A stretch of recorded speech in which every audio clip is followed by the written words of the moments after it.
Hey there, welcome back to Story Slices, where we slice through the best Reddit tales just for you. Let's dive right into the first story. The first one is the Tittle story, and it starts like this. I never thought I'd be writing one of these posts, but here I am. This is the story of how my nosy homeowner association board president tried to ban me from using my own garden, and how I maliciously complied my way to sweet, sweet victory. Some background. My wife and I bought our first home about 2 years ago in a quiet suburban neighborhood. It's a modest 3-bedroom house with a decent-sized backyard. Nothing fancy, but perfect for us as we start our family. The neighborhood has an homeowner association, which I was initially wary of, but the rules seemed pretty reasonable on paper. Things like keeping your lawn mowed, not parking on the street overnight, basic stuff to keep property values up. The monthly fees weren't too bad either. For the first year or so, everything was fine. We focused on getting settled in, doing some minor renovations inside, and generally keeping to ourselves. I work from home as a software developer, so I'm not really one for neighborhood drama or gossip. My wife Sarah is a second-grade teacher at the local elementary school, so she knows a few of the families on our street through her students. Last spring, as the weather started warming up, I decided I wanted to try my hand at gardening. Our backyard was just a plain grass lawn, and I thought it would be nice to grow some of our own vegetables. Plus, with a baby on the way, I figured it would be a fun activity to do with our kid in a few years. I did some research online and sketched out plans for some raised garden beds along the back fence. Nothing huge, just enough space to grow some tomatoes, peppers, maybe some herbs. I checked the homeowner association guidelines and there wasn't anything specifically prohibiting vegetable gardens, just some vague language about maintaining an attractive appearance for any landscaping visible from the street. Since this would be in the backyard, I figured we were good to go. Just to be safe, I ran the idea by our next-door neighbor Bill, who's been here for years and knows all the ins and outs of the neighborhood politics. He thought it was a great idea and even offered to lend me some tools. So, one Saturday morning, I got to work building the raised beds. I had just finished assembling the wooden frames when I heard the distinct sound of someone clearing their throat behind me. I turned around to see Karen, our homeowner association board president, standing there with her arms crossed and a sour look on her face. Now, I should probably describe Karen. Picture the stereotypical, "Can I speak to the manager" haircut, designer sunglasses perched on her head, and a perpetually disapproving expression. She's in her 50s but tries to dress like she's 30, if that makes sense. I'd only interacted with her a few times at neighborhood meetings, but she had a reputation for being a stickler about homeowner association rules. "Excuse me," she said in a shrill voice, "but what exactly do you think you're doing?" I wiped some sweat from my brow and tried to be friendly. "Oh, hi Karen. I'm just putting in some raised beds for a vegetable garden. Should be nice to grow our own produce this summer." Her frown deepened. "I don't think so. Vegetable gardens are not allowed in this neighborhood." I was confused. Really? I checked the homeowner association guidelines and didn't see anything prohibiting them. This is all going to be in the backyard anyway, not visible from the street. Karen's face reddened. "Well, it's not explicitly written down, but it's understood that we don't allow that sort of thing here. It will attract pests and rodents. Not to mention, it will look unsightly. You'll need to remove all of this immediately." Now I was starting to get irritated. "With all due respect, Karen, this is my property, and I'm well within my rights to have a small vegetable garden. It's not going to be visible to anyone except me and my immediate neighbors, who are fine with it. I'm not removing anything." She puffed up like an angry hen. "We'll just see about that. I'm calling an emergency homeowner association board meeting. Don't you dare put any plants in those beds." With that, she spun on her heel and stormed off. I stood there for a moment, dumbfounded. Was this lady for real? I shook my head and went back to work on the garden beds. No way was I going to let some power-tripping busybody tell me what I could do in my own backyard. Later that evening, I filled Sarah in on what happened. She was equally baffled. "That's ridiculous. Maybe we should look into the exact homeowner association rules again, just to be sure we're in the clear," she suggested. I nodded. "Good idea. I'll dig out that binder of documents we got when we bought the place. There's got to be something in there about what we're allowed to do with our property." We spent the next couple hours poring over the homeowner association bylaws, covenants, and guidelines. There was nothing, and I mean absolutely nothing, that prohibited vegetable gardens. The closest thing was a clause about maintaining aesthetically pleasing landscaping, but that was clearly referring to front yards visible from the street. "Well, looks like Karen doesn't have a leg to stand on," I said, closing the binder with a satisfied thump. "I say we go ahead with the garden as planned." Sarah hesitated. "I don't know, honey. I don't want to cause problems with the neighbors. Maybe we should wait and see what the homeowner association board says." I sighed. My wife has always been more of a peacekeeper than me. "All right, we'll wait to plant anything. But I'm not tearing down the beds I already built. That's just ridiculous." A few days later, we got a notice in our mailbox about an emergency homeowner association meeting to discuss recent landscaping violations. Real subtle, Karen. The meeting was scheduled for the following week in the clubhouse by the neighborhood pool. When the night of the meeting arrived, Sarah and I walked over to the clubhouse. I had our copy of the Homeowner Association guidelines tucked under my arm, just in case. The small room was packed with about 30 of our neighbors, which was a way bigger turnout than the usual Homeowner Association meetings. Clearly, word had gotten around about the garden drama. Karen was at the front of the room, looking smug. The other 4 Homeowner Association board members were seated at a table, looking various degrees of bored and annoyed. I recognized a few of them: Dave the accountant, Susan the real estate agent, Mike the retired cop, and Linda the school principal. Once everyone was seated, Karen called the meeting to order with an obnoxious little gavel. Thank you all for coming to this emergency meeting. It has come to the board's attention that certain residents are attempting to install vegetable gardens, which, as we all know, are not permitted in our community. There were a few confused murmurs from the crowd. Clearly, this was news to most people. Karen continued, "Not only are these gardens unsightly, but they will attract vermin and damage property values. We simply cannot allow this to happen." I couldn't take it anymore. I stood up, guidelines in hand. "Excuse me, Karen, but where exactly in the Homeowner Association rules does it say vegetable gardens aren't allowed? Because I've read through every page and there's nothing prohibiting them."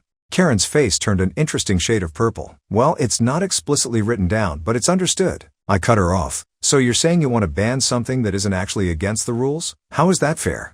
A few of my neighbors nodded in agreement. Karen sputtered, "Now see here, young man. I've been on this board for 15 years and I know what's best for this community. We can't have people turning their yards into farmland." I rolled my eyes. "It's a few raised beds in my backyard, not the Dust Bowl. And again, there's nothing in the rules against it." Karen turned to the other board members. "Well, back me up here."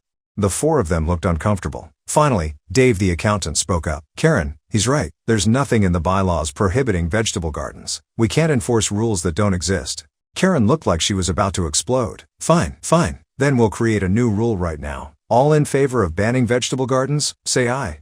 There was an awkward silence. Nobody raised their hand or said anything. Karen's face fell as she realized she wasn't going to get her way. I decided to press my advantage. "Actually, since we're all here, why don't we take a vote on allowing vegetable gardens? It seems like a lot of people might be interested in growing their own produce." To Karen's obvious dismay, hands started going up all around the room. People were calling out things like, "I'd love to grow my own tomatoes, and my kids would have so much fun with a garden."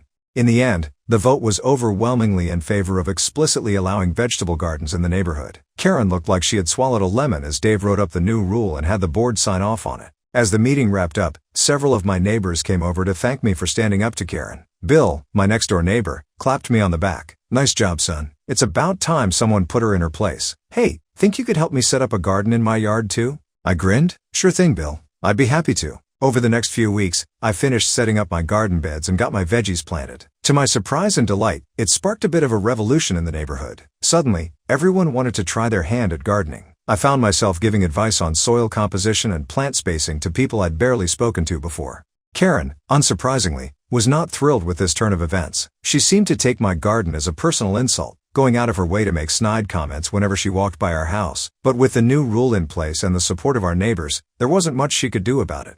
As spring turned to summer, our little vegetable patch flourished. We had more tomatoes, peppers, and zucchini than we knew what to do with. Sarah started bringing excess produce to school to share with other teachers. I set up a little stand by our mailbox where neighbors could take what they needed and leave what they didn't want from their own gardens. One Saturday morning, I was out weeding when I heard the sound of a throat clearing behind me. I turned, half expecting to see Karen there to complain about something new. Instead, it was Linda, the school principal from the Homeowner Association board. "Good morning," she said, looking a bit sheepish. I was wondering if you might have any extra tomatoes? The ones from the store just don't taste the same."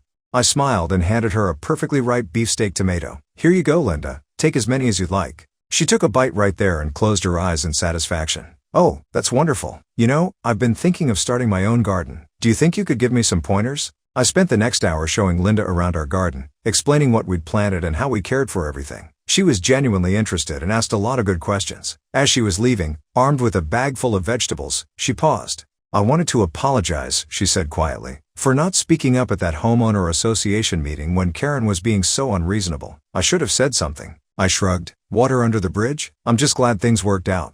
Linda nodded. "Well, thank you. For the vegetables and for standing up for what's right. It's made a real difference in the neighborhood." As if to prove her point, I saw Bill across the street showing off his new tomato plants to another neighbor. Kids were running around with watering cans, eager to help tend the new gardens popping up all over the place. It was like the whole community had come alive. The only holdout, of course, was Karen. Her yard remained a perfectly manicured lawn, not a vegetable in sight, but I noticed she'd started eyeing our tomato plants with something that looked suspiciously like envy.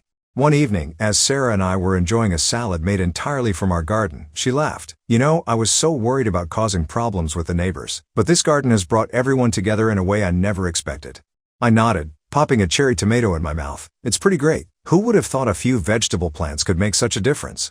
Just then, we heard a knock at the door. Sarah went to answer it while I started clearing the table. A moment later, she called out, "Honey, you might want to come here." I walked to the front door, wondering what was going on. To my utter shock, there stood Karen, looking extremely uncomfortable. "Good evening," she said stiffly. Well, that is to say, "Oh, for heaven's sake, do you have any extra zucchini?" I blinked. Sure, I must have misheard. "I'm sorry, what?" Karen sighed heavily. "Zucchini? My sister is visiting this weekend and she loves zucchini bread. I thought perhaps, if you had some to spare." I exchanged a look with Sarah, who seemed to be trying very hard not to laugh. "Of course," I said. "Come on back to the garden and you can pick out what you need." As we walked through the house, Karen's eyes darted around, taking everything in. When we stepped into the backyard, her jaw actually dropped. Our once plain lawn had been transformed into a thriving oasis. Tomato plants heavy with fruit climbed up trellises. Squash vines sprawled across the ground, dotted with yellow blossoms. Herbs filled the air with fragrance. It was a far cry from the unsightly mess Karen had predicted. "This is quite impressive," Karen admitted grudgingly.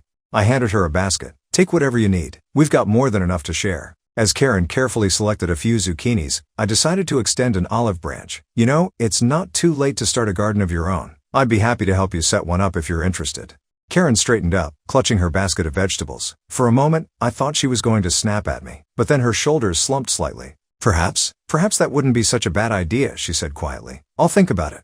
As she turned to leave, Karen paused. "I suppose I owe you an apology. I may have been a bit overzealous in my objections to your garden." I bit back a sarcastic response. "Water under the bridge? Enjoy the zucchini." After Karen left, Sarah burst out laughing. "Well, I never thought I'd see the day. Karen asking us for vegetables." I grinned. Maybe there's hope for her yet. Who knows, by next summer she might have the biggest garden on the block.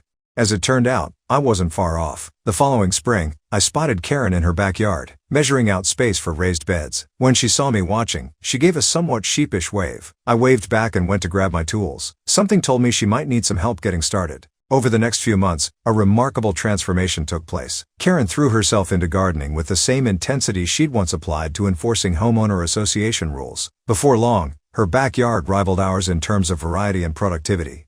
The real surprise came when Karen suggested starting a community garden in the empty lot at the end of our street. She used her connections and organizational skills to get approval from the city and drummed up enthusiasm among the neighbors. By midsummer, we had a thriving shared garden space where people could rent small plots or just volunteer to help out. One warm evening, as a group of us were working in the community garden, I found myself planting tomatoes next to Karen. She wiped her brow and smiled, a genuine smile, not the forced grimace I was used to seeing. "You know," she said, "I never would have believed it, but this gardening business has been good for all of us. It's brought the neighborhood together in a way I never expected." I nodded, thinking back to that confrontation in my backyard that seemed so long ago now. It's funny how things work out sometimes. Karen chuckled. "Indeed? And to think, I was so against it at first. I suppose it goes to show that sometimes change can be a good thing, even if it doesn't seem like it at first." As we worked side by side, I marveled at how much had changed in just over a year. What had started as a simple desire to grow some vegetables had blossomed into something that transformed our entire community. Neighbors who had barely spoken before were now swapping gardening tips and recipes. Kids were learning about where their food came from. Even Karen, once the neighborhood tyrant, had found a new passion that brought out her better qualities. Later that night, as Sarah and I sat on our back porch enjoying the sunset and the view of our thriving garden, I couldn't help but feel a sense of satisfaction. "You know," I said, "when I first started building those raised beds, I never imagined it would lead to all this. I was just trying to grow some tomatoes, not start a revolution." Sarah laughed and squeezed my hand. "Sometimes the smallest actions can have the biggest impacts. I'm proud of you for standing up for what you believed in." I smiled, thinking of all the positive changes that had come from that one decision to plant a garden. It just goes to show that sometimes, a little malicious compliance can lead to unexpected and wonderful results. And who knows, maybe our story will inspire others to stand up to unreasonable homeowner association demands and create positive change in their own communities. As we sat there, enjoying the fruits and vegetables of our labor, I couldn't help but feel grateful for how it had all turned out. What had started as a conflict had led to new friendships, a stronger community, and a whole lot of delicious homegrown produce. In the end, we all came out winners, even Karen. Update. It's been 5 years since the Great Garden Debate, and our neighborhood has changed in ways I never could have imagined. The community garden has become the heart of our little suburb, bringing people together and even attracting positive attention from the local media. But as with any story, there have been a few unexpected twists and turns along the way. About 2 years after we started the community garden, our neighborhood faced a new challenge. A developer bought a large parcel of land adjacent to our community and announced plans to build a strip mall. The proposed development would have meant increased traffic, noise, and the loss of a beautiful wooded area that many of us enjoyed. Naturally, this caused quite a stir. Many residents were upset about the potential impact on our quiet community. Homeowner association meetings, which had become much more relaxed and friendly affairs since the garden incident, suddenly became tense again as people argued about what to do. To my surprise, it was Karen who stood up at one of these meetings with a proposal. "I think we should fight this," she declared. "We've built something special here with our gardens and our community. We can't let some developer come in and ruin it all for a quick profit." There were murmurs of agreement around the room. I found myself nodding along. Karen had come a long way from the rigid rule enforcer she used to be. "But how?" someone asked. "We can't just tell them they can't build on land they own." Karen smiled. "No, but we can make sure they follow every single zoning law and environmental regulation to the letter. And we can show up to every city council meeting to voice our concerns. If we make it difficult enough, they might decide it's not worth the hassle." I couldn't help but grin. It seemed Karen had learned a thing or two about malicious compliance. Over the next few months, our neighborhood mobilized. We formed committees to research zoning laws, environmental impacts, and traffic regulations. We attended every city council meeting, presenting well-researched arguments against the development. Karen, with her knack for organization, coordinated our efforts. I found myself working closely with Karen on the Environmental Impact Committee. We spent hours poring over regulations and consulting with local environmental groups. It was during one of these late-night research sessions that Karen surprised me with an apology. "You know," she said, looking up from a stack of papers, "I never properly apologized for how I acted when you first wanted to start your garden. I was so caught up in enforcing rules that I couldn't see the bigger picture. I'm sorry for that." I was taken aback. "Thanks, Karen. That means a lot. And hey, look at us now. Who would have thought we'd end up working together like this?" She chuckled. "Life has a funny way of working out sometimes." Our efforts paid off. The developer, faced with mounting public opposition and the prospect of navigating a labyrinth of regulations, eventually withdrew their proposal. The wooded area was safe, at least for the time being. But we didn't stop there. Inspired by our success, we decided to be proactive. Sarah, who had become increasingly involved in local politics, suggested we look into having the area designated as a protected green space. "If we can get it officially protected," she explained, "we won't have to worry about future development threats." It was a long process, involving countless meetings, petitions, and negotiations with city officials. But finally, after nearly a year of effort, we succeeded. The wooded area was officially designated as a protected green space, to be maintained as a natural area for the community to enjoy. To celebrate, we decided to expand our community garden into part of the newly protected land. We added more plots, built a small amphitheater for outdoor events, and even started a beekeeping program. The garden became more than just a place to grow vegetables. It was a true community hub. As for me, all this community involvement led to some unexpected opportunities. I started a blog about our neighborhood's journey from cookie-cutter suburb to thriving garden community. To my surprise, it gained quite a following. People from all over the country reached out, asking for advice on starting their own community gardens or dealing with overzealous homeowner associations. One day, I received an email from a publisher. They were interested in turning my blog into a book, part memoir, part guide to community organizing and gardening. I was floored. I'd never considered myself a writer, but the idea was intriguing. I discussed it with Sarah, who was supportive. "You should do it," she said. "Your story could inspire other communities to make positive changes." So, I took the plunge. Writing the book was a challenge. I had to relive some of the more stressful moments of our garden saga, and there were times when I worried I wouldn't be able to do the story justice. But slowly, chapter by chapter, it came together. The book, titled From Homeowner Association Battleground to Community Garden, One Neighborhood's Journey, was published last year. To my amazement, it's done quite well. I've been invited to speak at gardening conferences and community organizing events. It's surreal to think that our little neighborhood spat over some raised beds has had such a far-reaching impact. Karen, of all people, has become one of my biggest supporters. She even agreed to write the foreword for the book, sharing her perspective on how the experience changed her outlook on community and rule enforcement. "I used to think that strict rules were the key to a good neighborhood," she wrote, "but I've learned that what really makes a community thrive is the connections between people. Sometimes, you need to be willing to let go of control and see what can grow." Last month, we had a neighborhood-wide celebration to mark the 5-year anniversary of our community garden. As I looked around at the thriving vegetable plots, the kids running around with watering cans, and neighbors chatting over homegrown snacks, I felt a sense of pride and amazement. Bill, my old neighbor who had first encouraged my gardening efforts, came up to me with a grin. "You know, when you first started stirring up trouble with those raised beds, I never would have guessed it would lead to all this." I laughed. "Me neither, Bill. It's pretty incredible." As the sun began to set, we gathered in the small amphitheater for a community potluck. Karen stood up to make a speech, something that once would have filled me with dread but now brought a smile to my face. 5 years ago, we were a neighborhood divided, she began. We were more concerned with enforcing rules than with building relationships. But look at us now. We've created something beautiful here, something that goes beyond just growing vegetables. We've grown as a community. She raised her glass. To good neighbors, good food, and the power of a little civil disobedience. Everyone cheered and clinked glasses. As I sat there, surrounded by friends and neighbors, I reflected on how far we'd come. From a contentious homeowner association meeting to a published book and a protected green space, all because I decided to plant some tomatoes. The journey wasn't always easy. There were moments of frustration, heated arguments, and setbacks along the way. But we persevered, stayed true to our beliefs, and ultimately created positive change not just for ourselves, but for the entire community. As the evening wound down and people began to head home, Sarah and I took a walk through the garden. The scent of herbs and flowers filled the air, and the sound of crickets provided a peaceful backdrop. "You know," Sarah said, squeezing my hand, "I'm really proud of you. You stood up for what you believed in, even when it wasn't easy. And look at what it led to." I smiled, thinking of all we'd accomplished. The protected green space, the thriving community garden, the new friendships formed, and the book that was sharing our story with others. It had all started with a simple act of standing my ground. "Thanks," I replied. "I'm proud of all of us. We've built something really special here." As we walked back to our house, I noticed Karen in her front yard, tending to a new flower bed she'd recently planted. She waved as we passed, and I waved back, marveling once again at how much had changed. The raised beds in our backyard that had caused so much strife were still there, now overflowing with vegetables. But they represented so much more than just a garden. They were a reminder that sometimes, standing up for what you believe in can lead to unexpected and wonderful changes. As we settled in for the night, I thought about all the people who had reached out after reading my book, inspired to start their own community gardens or stand up to unreasonable rules. It was humbling to think that our little neighborhood story was having such a wide-reaching impact.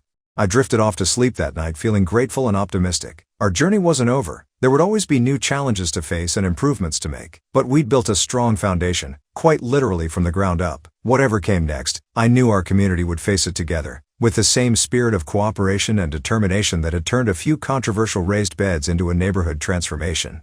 As I always say in my book talks now, never underestimate the power of a few tomato plants and a little bit of stubbornness. You never know what might grow from there. Are you hungry for more slices of stories? Don't forget to subscribe and hit the bell to never miss out on any videos. See you tomorrow at Story Slices.